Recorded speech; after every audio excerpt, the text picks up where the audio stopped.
Bien, pues buenos días a todos. Algunos desde el año pasado que no los vemos, desde el 2022, porque sí, el domingo fuimos pocos, pero gozosos aquí en el Señor.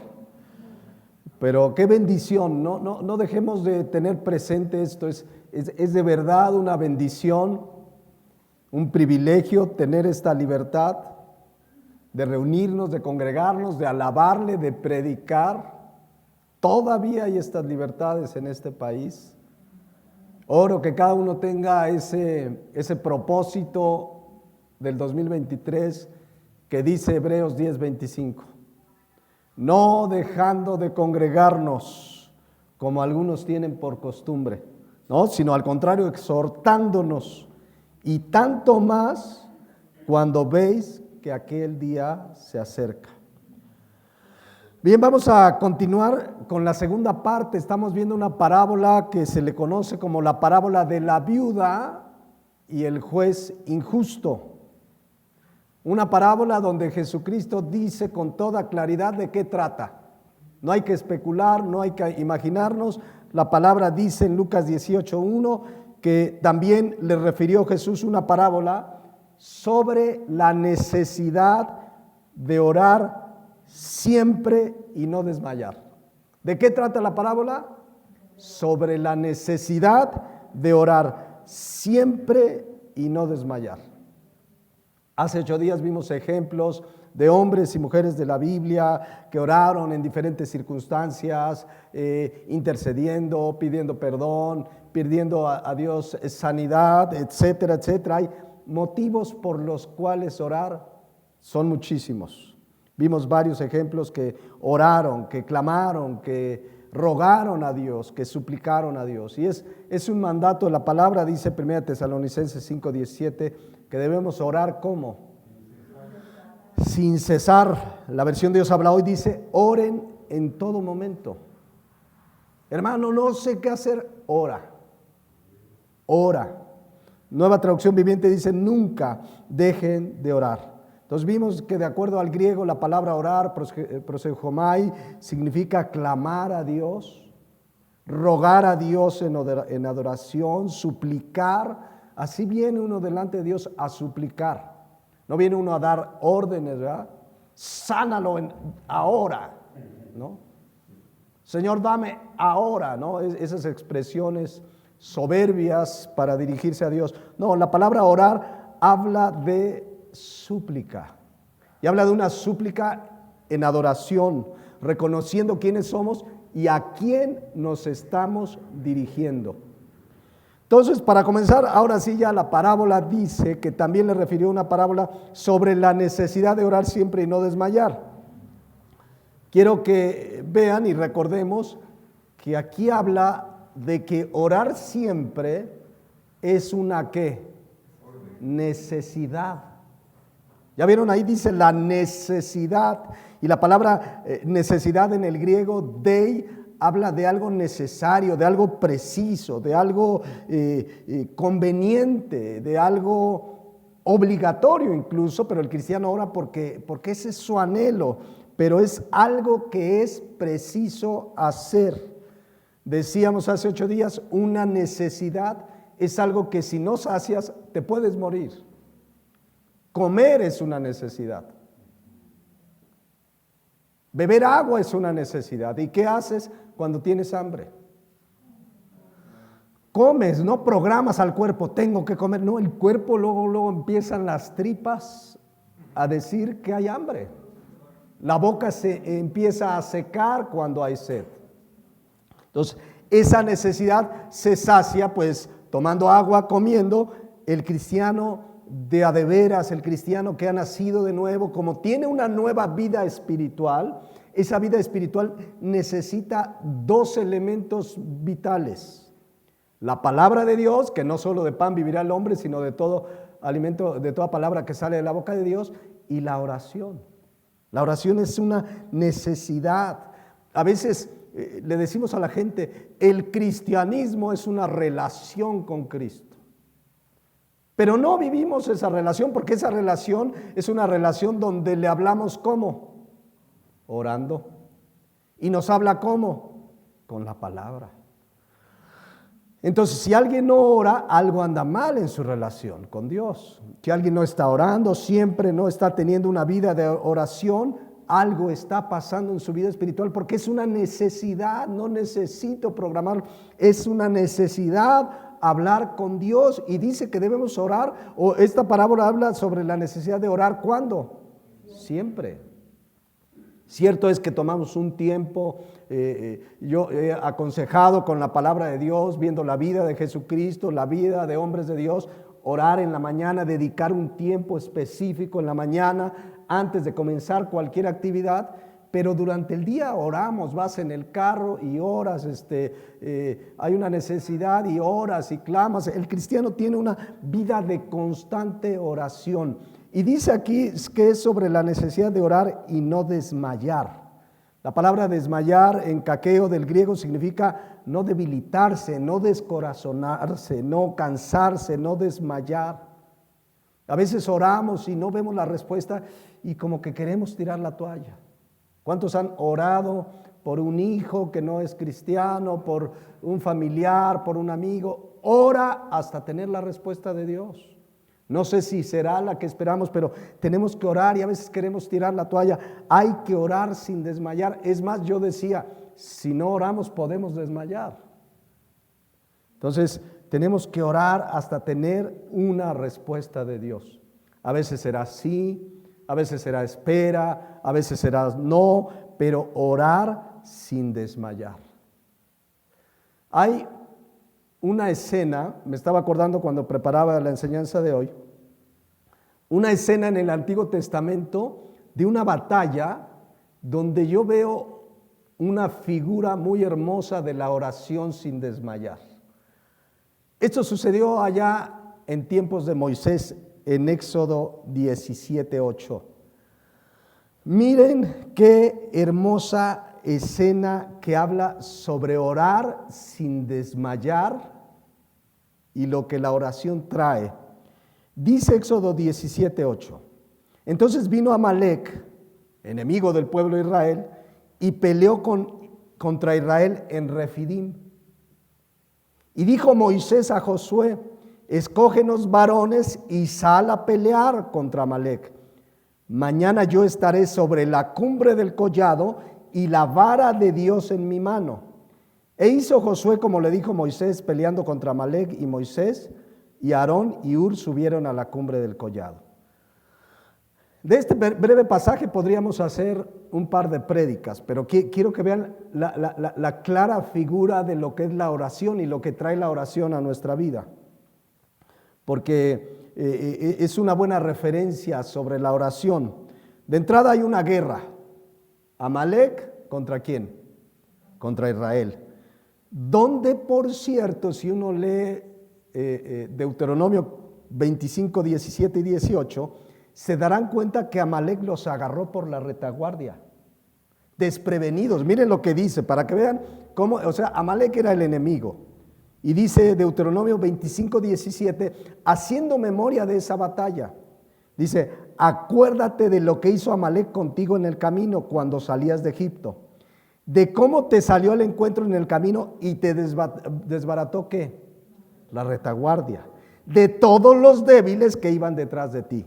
Cuando tú estabas cansado y trabajado y no tuvo ningún temor de Dios. Ahora, quiero decirles que esta batalla fue una victoria para Israel.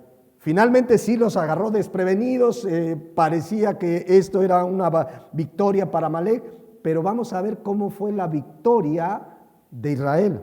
Versículo 9 de Éxodo 17. Y dijo Moisés a Josué: escógenos varones y sal a pelear contra Amalec. Mañana yo estaré sobre la cumbre del collado y la vara de Dios en mi mano. A ver, le dice, hay que pelear, las batallas hay que enfrentarlas. Y por cierto, si ustedes ven el texto, dice que Josué hizo como le mandó Moisés, ¿no? Qué importante la obediencia a las instrucciones basadas en la palabra de Dios. Pero mientras ellos peleaban, ¿dónde iba a estar Moisés? en el monte, en la cumbre, en el collado. Y no iría solo, dice que llevaría la vara de Dios en su mano, pero también iban a ir Aarón y Hur con él. La vara de Dios creo que todos tienen claro que es aquel báculo que usaba Moisés cuando lo convirtió en serpiente, que se comió a las otras de Faraón. No es una vara mágica, ¿verdad? Es una vara que incluso, bueno, haciendo un estudio, pues habla de la confirmación del llamado de Dios a Moisés para el ministerio que le dio, que es llevar al pueblo de Israel a la tierra prometida. Pero la vara que trae también es un tipo de Cristo. Fíjense lo que dice Isaías 11:1. Saldrá una vara del tronco de Isaí. Es una profecía de Jesucristo cientos de años antes. Y un vástago retoñará sus raíces y reposará sobre él el espíritu de Jehová, espíritu de sabiduría y de inteligencia, espíritu de consejo y de poder, espíritu de conocimiento y de temor de Jehová. Entonces, esa vara también es una figura de Cristo. Entonces, quiero que vean, a ver, con esta explicación, Éxodo 17:9 dice: y dijo a Moisés a Josué: escógenos varones y sal a pelear contra Amalec. Mañana yo estaré en la cumbre del collado y la vara de Dios en mi mano. E hizo Josué, vean ahí la obediencia, ¿no? E hizo Josué como le dijo Moisés, peleando contra Amalec, y Moisés y Aarón y Hur subieron a la cumbre del collado. Ahora, no subieron a la cumbre del collado a ser espectadores de la batalla. ¿A qué subieron? A orar, a interceder. Venía una batalla, ya los habían tomado por la retaguardia. Subieron a orar, pero fíjense lo que pasó en esa batalla, versículo 11.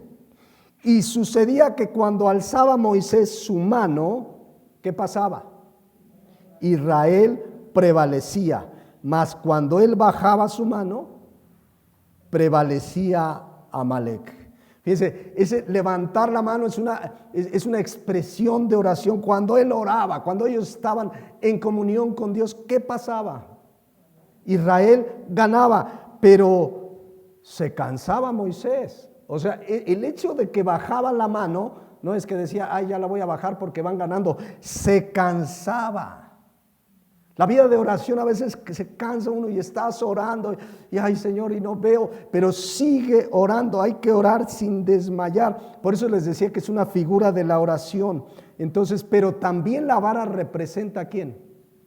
A Jesucristo. ¿Quién es el mediador entre Dios y los hombres?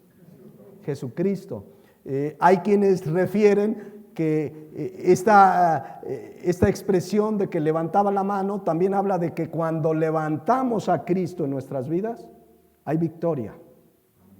Y cuando Cristo es bajado de nuestra prioridad, no hay victoria. También es una buena representación de lo que ahí sucedía. Pero miren lo que pasó, versículo 12.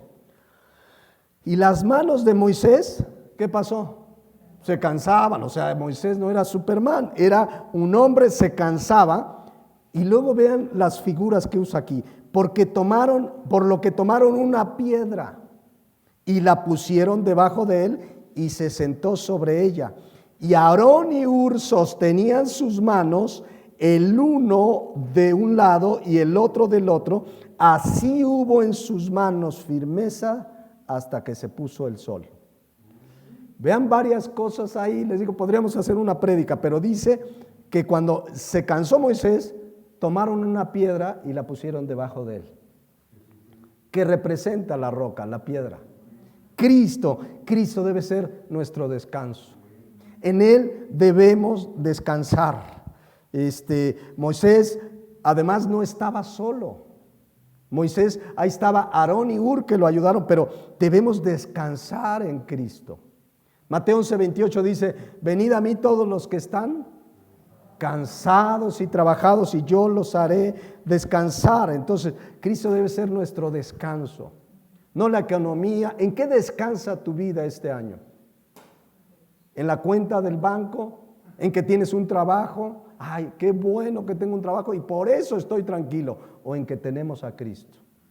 Porque todo puede cambiar en un momento, pero la palabra de Dios dice que Cristo no nos dejará ninguno de nuestros días. Él estará con nosotros todos los días hasta el fin del mundo. Entonces vean, regresamos a Éxodo 17:12, que dice ahí pues que las manos de Moisés se cansaban. Pero ¿qué hicieron Aarón y Hur? Le ayudaron, porque de eso dependía la victoria.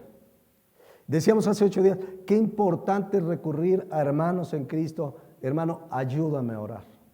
No peleemos la batalla solos, ciertamente no estamos solos. Cristo está con nosotros, pero necesitamos de otros que nos ayuden, hermano. Ayúdame a orar, tengo esta batalla, tengo esta prueba, tengo esta aflicción y necesitamos los unos de los otros orar unos por otros. Pero a veces no lo hacemos, tenemos un problema en la familia y no tenemos quien nos ayude a orar. A lo mejor tienes un problema con el esposo, un problema con la esposa, un problema con los hijos, tus papás, tus hermanos, qué sé yo. Tener un hermano, una hermana en Cristo madura, ¿verdad? Que no le vengas a contar tu necesidad para que ore y resulta que la publicó en el Facebook. Porque sí pasa.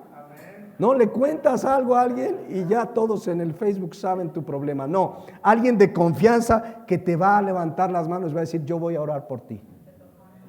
Yo voy a orar por ti. Y ahí vemos pues a Aarón y Hur levantándole las manos para que siguiera orando. ¿En qué terminó Éxodo 17:13 esta batalla? Fíjense. Y Josué deshizo a Amalec y a su pueblo a filo de espada. ¿Pero qué hubo detrás? Oración, Cristo, el descanso, la fe, caminar una vida de oración. Entonces, por eso regreso ya a la parábola, que la parábola tiene que ver sobre la necesidad de orar siempre. Hay que orar siempre y a veces podemos desmayar y nos podemos cansar como Moisés y por eso debemos tener hermanos y hermanas en Cristo a quien decirle, ora por mí. O sea, siempre está el Señor con nosotros, pero la palabra nos enseña que debemos orar unos por otros, sostenernos, dice la palabra. Entonces, sigamos orando. A lo mejor estás orando por algo que Dios no te ha respondido. Ora hasta que tengas una respuesta. No desmayemos. A lo mejor estás orando por ese esposo inconverso. Mientras esté vivo, hay esperanza. Sigue orando por ese hijo, por esa hija, por esa circunstancia. Orar siempre y no desmayar. Bueno, para dar la enseñanza, nuestro Señor Jesucristo, de orar siempre y no desmayar, pues da una parábola. Vamos a leerla. Lucas 18:1, vamos a leer la parábola completa. Ya después veremos en otro momento lo que Cristo concluye de la parábola. Pero dice, fíjense, Lucas 18:1. También le refirió Jesús una parábola sobre la necesidad de orar siempre y no desmayar. Y ahí viene la parábola. Había en una ciudad un juez que ni temía a Dios, ni respetaba a hombre. Había también en aquella ciudad una viuda, la cual venía a él diciendo, hazme justicia de mi adversario. Y él no quiso por algún tiempo, pero después de esto dijo dentro de sí, aunque ni temo a Dios, ni tengo respeto a hombre, sin embargo, porque esta viuda me es molesta, le haré justicia, no sea que viniendo de continuo me agote la paciencia. Hasta ahí la parábola. Ya después veremos lo que Cristo dice, pero comencemos a ver de qué trata la parábola, los personajes, las circunstancias. Dice Lucas 18:2 que había en una ciudad un juez que ni temía a Dios ni respetaba a un hombre, pero había también en aquella ciudad una viuda, la cual venía diciendo, hazme justicia a mi adversario. Como lo hemos comentado, las parábolas eran ejemplos de la vida cotidiana. Esto era común. Jueces injustos, ¿ustedes creen que es nuevo lo de los jueces injustos? Que empezó ahorita. Esto tiene siglos y en ese tiempo los oyentes sabían de lo que hablaba el Señor Jesús. Jueces injustos. Recuerden, el ejemplo, digamos, ficticio, a manera de ejemplo, tiene como propósito dar una enseñanza espiritual. Entonces, dice que había dos personajes. ¿Cuál era uno? un juez, y el otro, una viuda. No es casualidad lo que pone el Señor Jesucristo. Empecemos con el juez. Lucas 18:2. Había en una ciudad, no dice qué ciudad. Y la ciudad aquí no es relevante, pudo ser Jerusalén, pudo ser Samaria, lo relevante no es la ciudad, es el suceso y los personajes. Dice que había un juez con dos características muy perversas. Ni temía a Dios, que es lo más grave, ni respetaba a hombre. Un comentarista decía anti Dios y anti hombre. O sea, este cuate, lo más grave, insisto, que no tenía temor de Dios. Y sin temor de Dios no hay sabiduría, y sin temor de Dios, pues por eso el ser humano es injusto. Por eso algunos títulos de la Biblia a esta parábola le dicen parábola del juez injusto. ¿Habrá jueces así en nuestra ciudad, en nuestro país? ¿Será nuevo? Jueces que favorecen al rico y denigran al pobre. ¿Por qué había jueces? ¿De quién fue la idea de poner jueces? El ser humano se le ocurrió, pongamos jueces. ¿No? Dios diseñó jueces que tenían un propósito. Fíjense, cuando Israel llega a la tierra prometida, Dios les da a través de Moisés normas, leyes humanitarias, leyes civiles para que rigieran la vida. Salieron más de 2 millones de personas de Israel y había que poner orden. Y fíjense, dentro de las primeras instrucciones, Deuteronomio 16:18, le dice Dios a Moisés: nombrarás para ti jueces y oficiales en todas las ciudades que el Señor tu Dios te da, según las tribus. Y vean el propósito de los jueces. Y ellos juzgarán al pueblo ¿cómo? Con justo juicio. ¿Cuál era el propósito de un juez? Cuando había un diferendo entre dos o más personas, había un personaje, el juez, que tendría que juzgar justamente, a ver quién tiene la razón realmente. Y tenía que ser justo juicio, darle la razón al que tiene la razón. Ese era el propósito. Es más, inmediatamente después, Dios, conociendo el corazón del hombre, vean lo que dice el versículo 19, qué dura advertencia: no tuerzas el derecho, no hagas acepción de personas, no tomes soborno, no seas corrupto, pues, no te vendas por dinero. ¿Y qué es lo que vemos? Desde entonces, fíjense, porque el soborno ciega los ojos de los sabios y pervierte las palabras de los justos. ¿Habrá en nuestro país jueces corruptos que se dejan sobornar, que por dinero liberan al rico y apresan al pobre? Eso se llama corrupción, mis hermanos, por la maldad del hombre. Hay estudios estadísticos serios, formales, sin ninguna intención política, que llevan estudiando, por ejemplo, la corrupción en México. Y siempre hemos estado en los primeros lugares de los más corruptos. Y hace 2 sexenios estábamos ya entre los más corruptos. Luego vino el sexenio anterior y más cerca de los más corruptos. Y este sexenio, y sigue creciendo la corrupción, no para. Por la maldad del ser humano. El hombre sin Cristo es corrupto y es corrompible. Por más que un gobierno diga, todos los gobernantes cuando andan en campaña dicen que van a acabar con la corrupción, ¿sí o no? Pero ¿por qué no pueden? Porque son corruptos ellos mismos. El poder los corrompe. Sin Cristo el ser humano es corrompible. Entonces quiero que vean pues que Dios estableció que hubiera jueces con la idea de que juzgaran ¿cómo? Rectamente. Y si un día un juez oye una de estas enseñanzas, que sepa que un día va a estar delante del juez justo. Imagínense, todos, pero imagínense quien tiene la responsabilidad de hacer justicia y hace todo lo contrario. Le van a dar cuentas un día al juez justo y les va a pagar conforme a sus obras.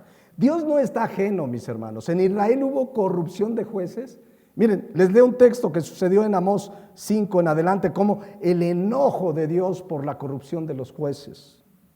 Amós 5:10 dice: ellos aborrecieron al reprensor en la puerta de la ciudad y al que hablaba lo recto abominaron. Por tanto, puesto que vejáis al pobre, o sea, se ensañan con el pobre, y recibís de él carga de trigo, edificasteis casas de piedra labrada, mas no las habitaréis, plantasteis hermosas viñas, mas no beberéis el vino de ella, porque yo sé de vuestras muchas rebeliones y de vuestros grandes pecados, sé que afligen al justo y reciben cohecho, y en los tribunales hacen perder su causa a los pobres. Por lo tanto, el prudente en tal tiempo calla, porque el tiempo es malo. Buscad lo bueno y no lo malo, para que viváis, porque así Jehová Dios de los ejércitos estará con vosotros, como decís. Aborreced el mal y amad el bien, estableced la justicia en juicio. Quizá Jehová de los ejércitos tendrá piedad del remanente de José. Vean la versión Dios ha hablado, y un poco más clara. Hay de ustedes que odian al defensor de la justicia y detestan al testigo honrado, puesto que pisotean al pobre y le cobran impuestos de trigo, no podrán vivir en las casas de piedra que han construido. Habla del dinero que hacen a causa de la corrupción. Ni beberán el vino de los viñedos que han plantado. Yo conozco sus muchas maldades y sus pecados son sin fin. Oprimen al justo, reciben soborno, y en los tribunales hacen que el pobre pierda su causa. ¿Sucede esto hoy? Por eso es que el que es sabio calla, porque el tiempo es malo.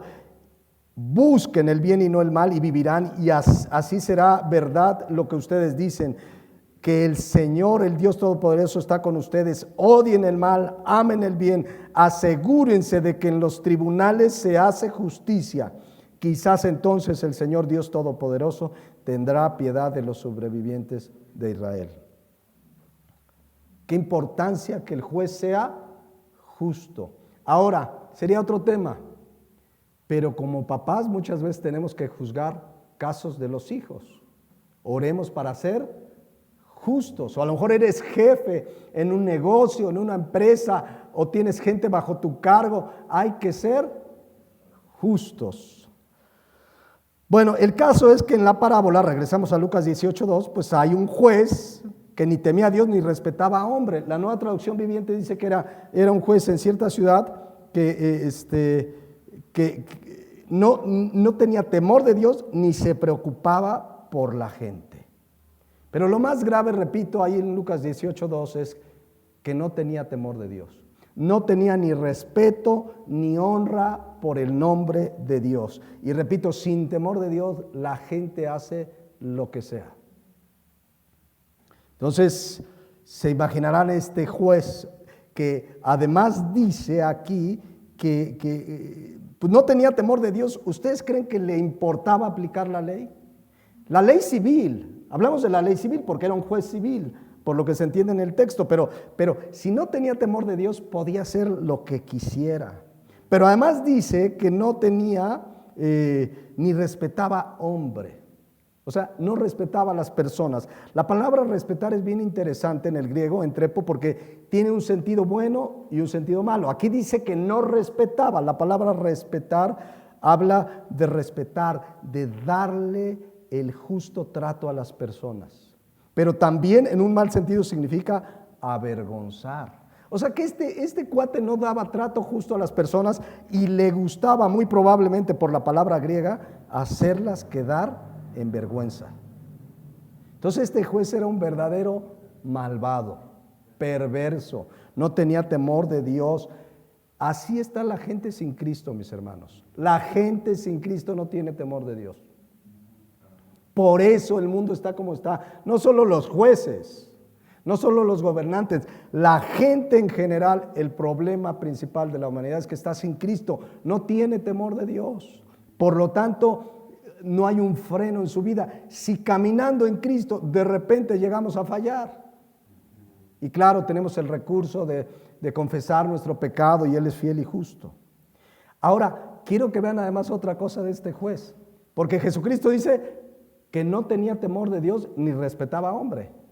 Pero ¿saben que era un cínico? Porque él mismo sabía eso. Versículo 4, fíjense. Ya después lo estudiaremos, pero dice, él no quiso por algún tiempo, pero después de esto dijo dentro de sí. O sea, él se dijo a sí mismo, aunque ni temo a Dios, ni tengo respeto de hombre. O sea, él mismo decía, pues, o sea, no es que la gente decía, mira, no teme a Dios, no respeta a nadie. Él lo sabía. Él dice, ni temo a Dios, ni tengo respeto a hombre. O sea, no tenía empacho en decirlo. Yo me lo imagino así parado diciendo, no me vengan con que la ley es la ley. Así me lo imagino al hombre porque no tenía temor de Dios ni respeto a la gente. Entonces, él mismo estaba consciente que él mismo lo dice. Ahora hay un segundo personaje, Lucas 18:3. Entonces ya vimos al juez. Caer en manos de un juez así, ¿se imaginan? Pero hay un segundo personaje, que tampoco es casualidad. Versículo 3. Había también en aquella ciudad, ¿quién? Una viuda. Pudo haber sido un hombre cualquiera, el esposo de una mujer, un hijo de sus papás, no sé. Pero en este caso Jesucristo pone a una viuda, la cual venía diciendo, hazme justicia de mi adversario. De un lado un juez que tiene la autoridad para juzgar y que no tenía temor de Dios, ahora sí, el extremo. Y de otro lado una viuda que en aquellos tiempos como ahora eran maltratadas, despreciadas, abusadas. Cuando faltaba el varón, moría el varón, entonces la gente mala y mucha gente a su alrededor veían a ver en qué podían sacarle provecho a la viuda. Si le dejó herencia al marido, a ver cómo la transaban, cómo le quitaban ganado. Eran, digamos, el sector, junto con otros dos que les voy a decir, más vulnerable de la sociedad, las viudas. ¿Y se enfrenta a quién? A un juez injusto que ni teme a Dios, ni de por sí no respeta a hombre. O sea, ningún ser humano. Ahora imagínense a una viuda. Entonces, normalmente las viudas quedaban en el desamparo de la sociedad, de la familia y del gobierno. Así era la historia. Igual sigue sucediendo en nuestros tiempos. Entonces, es viuda, bueno, viuda porque falleció el marido. Una viuda es aquella que falleció su marido, no es aquella que se divorció y el marido la abandonó. Esa no es una viuda es la que murió el marido. Y repito, en aquellos tiempos era muy marcado que era desprotegida, desvalorizada, desechada. Es viuda, como que no se junten con ella, como si trajera sarna o sarampión o fuera contagioso. Pero la Biblia, mis hermanos, Dios en la Biblia manda un trato de amor, de misericordia a todos, pero especialmente a tres grupos de personas: viudas, huérfanos y extranjeros. Y ahorita explicamos eso de extranjeros, ¿no? Porque no quiere decir que viene un extranjero ya por ser extranjero es digno de mucha misericordia. Pero vean lo que dice Jeremías 22:3. Así ha dicho Jehová. Se entiende que hay que hacer justicia y juicio a todos, pero vean este sector de la población, especialmente en el corazón de Dios. Haced justicia, juicio y justicia, y librad al oprimido de mano del opresor, y no engañéis ni robéis al extranjero, ni al huérfano, ni a quién, ni a la viuda, ni derraméis sangre inocente en este lugar. Quiero que vean el especial énfasis. Viuda, entendemos que viuda es aquella que falleció el marido. Porque ni siquiera habla de viudo, por la fuerza que le dio al hombre, la capacidad de defenderse, etcétera, etcétera, pero habla de viuda. Huérfano, aquellos que perdieron a sus padres, también generalmente desamparados, despreciados, aquellos que murieron sus padres, no tienen papás, o en algún caso también se les reconoce huérfanos, aquellos que los papás los abandonaron y no se sabe de ellos. Ahí sí puede ser que vivan los papás, pero lo dejaron, como ha sucedido aquí en la Ciudad de México, que encuentran un bebé en un bote de basura. Y luego habla de los extranjeros, pero habla de los extranjeros migrantes, que van buscando una mejor vida, que tienen que salir de su ciudad y a donde llegan generalmente son despreciados. ¿Han visto cómo los maltrata el gobierno aquí? Pasan unos videos, los golpean a los que vienen de Venezuela como asesinos.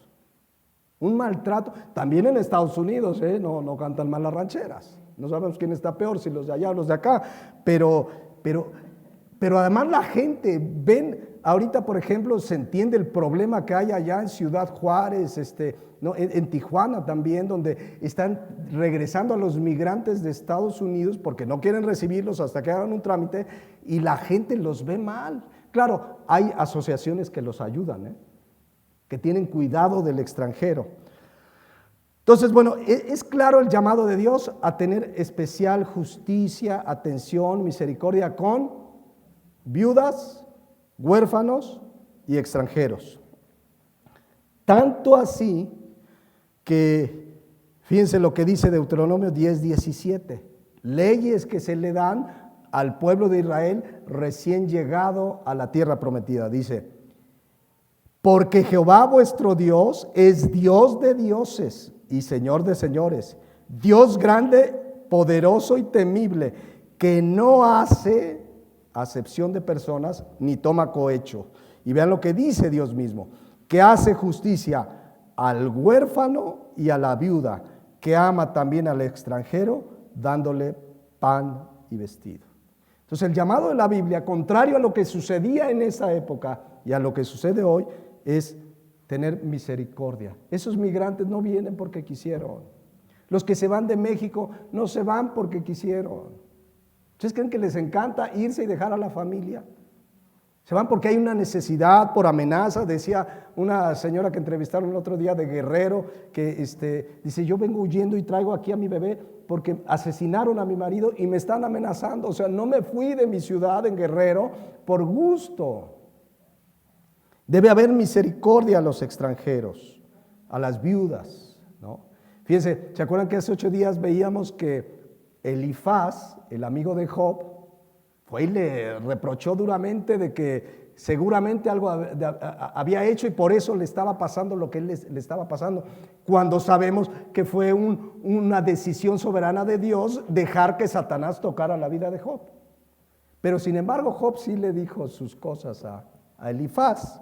Entre ellas, fíjense lo que le dijo Job, Job 22:29, se lo dice a Elifaz, ese sí tenía cola que le pisen, porque dice, a las viudas enviaste vacías y los brazos de los huérfanos fueron quebrados. O sea, era un hombre inmisericordia Elifaz, con las viudas y con los huérfanos. Ya más adelante, no a Elifaz, pero dice en otro contexto, Job 24:3, se llevan el asno de los huérfanos y toman en prenda el buey de la viuda. O sea, cuando ven a la viuda desprotegida, al huérfano, abusan de ellos, los tranzan, les ven la cara, hay un abuso. Hoy simplemente, si tú ves una mujer sola, se le descompone el auto, va al mecánico, nada más le conecta un cable y le dice que le arregló 1,000 cosas y le cobra 20,000 pesos, ¿sí o no? Pero si hubiera un hombre ahí y no estuviera sola la mujer, a menos que el hombre de plano no sepa nada de mecánica y todo se la crea, pero sí o no hay abusos sobre las mujeres que ven solas. Justamente una de las primeras instrucciones a Israel dentro de su establecimiento como nación fue Éxodo 22:22. A ninguna viuda ni huérfano afligiréis. Pero vean qué duro es Dios. Porque si tú llegas a afligirles y ellos clamaren a mí, ciertamente oiré yo su clamor y mi furor se encenderá y los mataré a espada. Y vuestras mujeres serán viudas y huérfanos vuestros hijos. ¿Se dan cuenta del peso que le da Dios al cuidado de este sector vulnerable? Es con quien debemos ser más misericordiosos, pero muchas veces, insisto, son las viudas, los huérfanos, los más maltratados, despreciados, desechados en las mismas familias, si es viudo, si es viuda, si es huérfana, etcétera, como que se les desprecia. Por algo Dios, miren cómo se llamó en el Salmo 68:5. Dios mismo dice que se llama, ¿cómo? Padre de huérfanos y esposo y defensor de viudas. Es Dios en su santa morada. Padre de, así es que te metes con una viuda, te metes con un huérfano, ¿con quién te estás metiendo? Es más, ahora en tiempos de la iglesia hay una instrucción especial a los congregantes de una iglesia local que apoyen al sostenimiento de las viudas, que están en necesidad, obviamente. Pero hay ciertas normas, porque hasta para dar Dios nos da instrucciones. Por ejemplo, dice 1 Timoteo 5:9, hablando de la lista de viudas que deben ser ayudadas. Sea puesta en la lista solo la viuda no menor de 60 años, que haya sido esposa de un solo marido, que tenga testimonio de buenas obras, si ha criado hijos, si ha practicado la hospitalidad, si ha lavado los pies de los santos, si ha socorrido a los afligidos, si ha practicado toda buena obra. Pero viudas más jóvenes no admitas, porque cuando, impulsadas por sus deseos, se rebelan contra Cristo, quieren casarse, incurriendo así en condenación por haber quebrantado su primera fe. Y también aprenden a ser ociosas, sería cosa de analizar el texto, pero sí hay que ayudar a las viudas con ciertos reglamentos, ¿no? Que dice aquí. Por eso unos versículos antes, miren lo que dice, versículo 3, honra a las viudas que en verdad lo son, bajo esos requisitos. Pero si alguna viuda tiene hijos o nietos, aprendan estos primero a ser piadosos para con su propia familia y a recompensar a sus padres, porque esto es bueno y agradable delante de Dios. Mas la que en verdad es viuda y ha quedado sola, espera en Dios y es diligente en súplicas y oraciones noche y día. Y por último, para la reflexión sobre las viudas y los huérfanos. Ahí para que reflexionen, no lo vamos a estudiar, pero dice Santiago 1:27. La religión pura y sin mácula delante de Dios el Padre es esta: visitar a los huérfanos y a las viudas en sus tribulaciones y guardarse sin mancha del mundo. Ahí la referencia para que cada uno reflexionemos delante de Dios. Regreso a la parábola. Lucas 18:2. Vamos a volver a leer. Dice, había en una ciudad un juez que ni temía a Dios ni respetaba a hombre. Había también en aquella ciudad una viuda, ya vimos el contexto de las viudas, de por sí rechazadas, vulneradas, maltratadas, despreciadas, abusadas, la cual venía al juez diciendo ¿qué pedía la viuda? Hazme justicia de mi adversario. Era algo extraordinario, le está pidiendo algo muy especial. Pedirle a un juez, hazme justicia, es pedirle algo especial, es pedirle que haga su trabajo. No le iba a hacer un favor, no iba diciendo, ay, como soy viuda, tenme. No, ella nada más pidió justicia de mi adversario. No dice qué justicia o qué asunto, pero seguramente algún mal hombre la transó o algo hicieron, más siendo viuda, más siendo vulnerable, pero él pedía solo hazme justicia. Al juez que debía ¿qué? Impartir justicia. A veces va uno a las oficinas de gobierno, parece que nos hacen un favor a tramitar una licencia, a sacar un pasaporte, a pagar el predial. Te atienden ahí como si estamos pagando impuestos, le estamos pagando su sueldo. Los gobernantes están bajo el poder del pueblo, le pagamos su sueldo, pero parece que le hacemos un favor, ¿sí o no?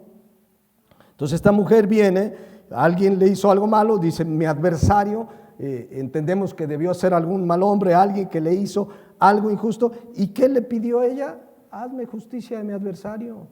Nada fuera del otro mundo. Lo que tenía que hacer el juez era eso justamente, hacer lo justo y recto según las leyes civiles de la época.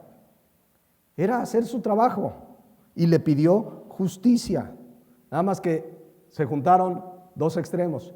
Una mujer vulnerable, despreciada, desvalorizada, todo lo que ya vimos, y un hombre que ni temía a Dios, ni respetaba de por sí a nadie.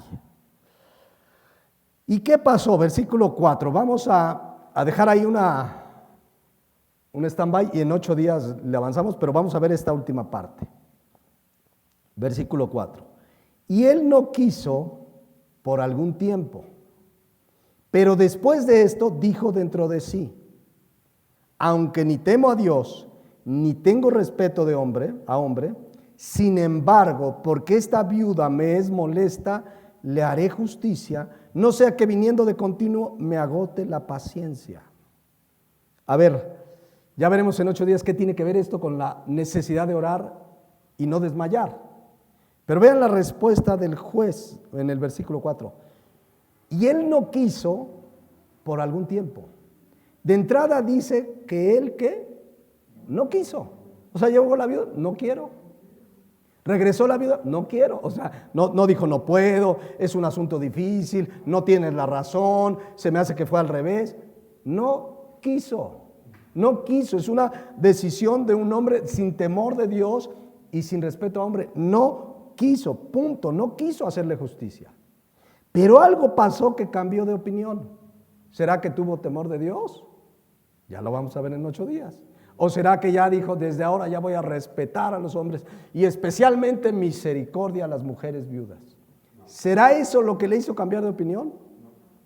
Ahí lo dice y lo vimos, ¿no? Que esta viuda fue de continuo y de plano dijo, y ya explicaremos qué tiene que ver con la oración, dijo ya, para que no me sea molesta, ya le voy a hacer justicia de plano. Pero de entrada no quiso. ¿Qué significa lo que sigue a continuación? Lo vemos en 8 días. Por lo pronto, pues vamos a orar, vamos a reflexionar en lo que vimos. Les invito a que cierren sus ojos, meditemos. Lo primero que vimos es la necesidad de orar sin desmayar.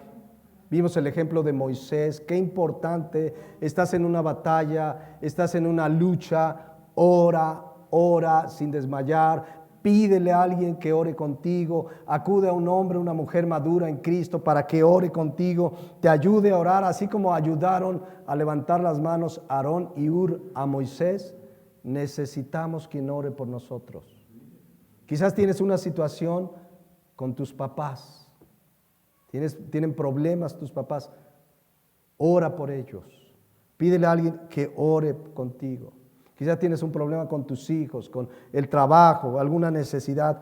Qué importante es quitarnos el orgullo y la soberbia y recurrir a alguien maduro en Cristo para que ore con nosotros y ore por nosotros. Pero llevemos una vida de orar sin desmayar.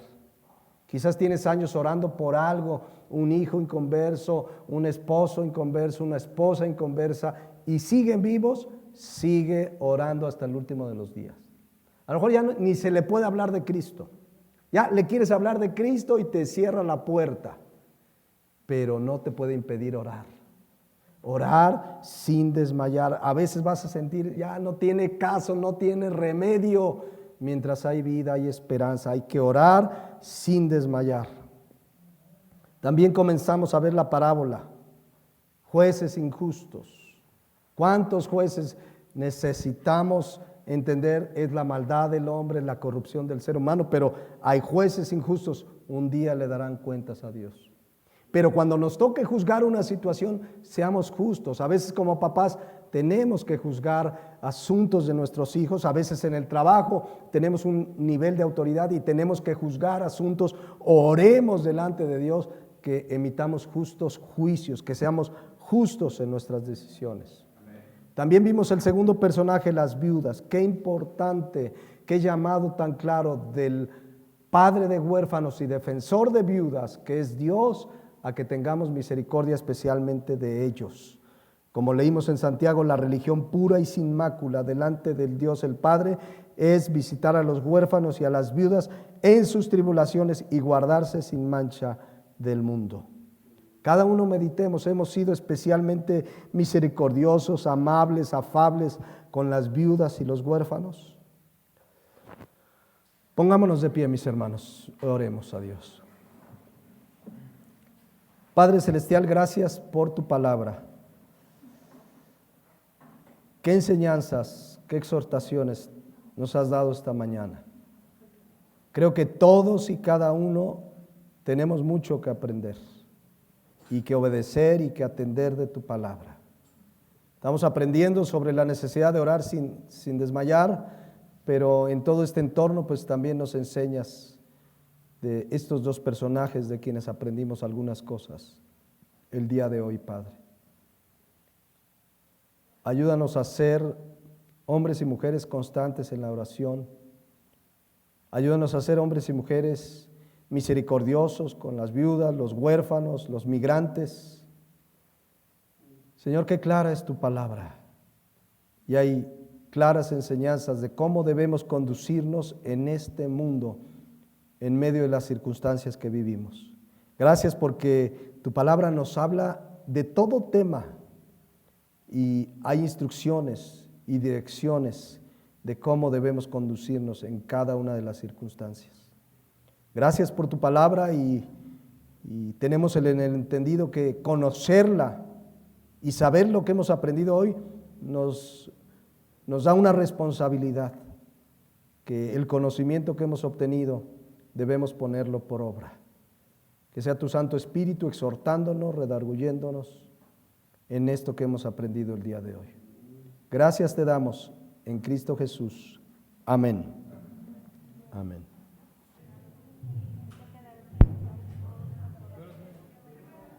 Ahí están.